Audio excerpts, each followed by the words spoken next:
Hello, in this video, we will learn how to make a public profile on Snapchat. Don't forget to like the video and subscribe to the channel, and activate the notification bell to receive all updates.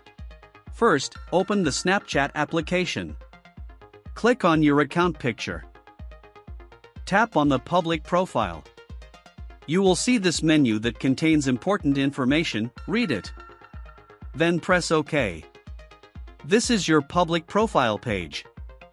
Here, you can change your profile picture and your cover photo from here. You can add some touches like adding your bio, adding your location, hiding the number of subscribers. From here, you can also add a story. If you want to clear your public profile, click on the three dots.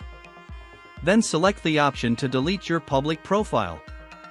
I hope this video has been helpful to you.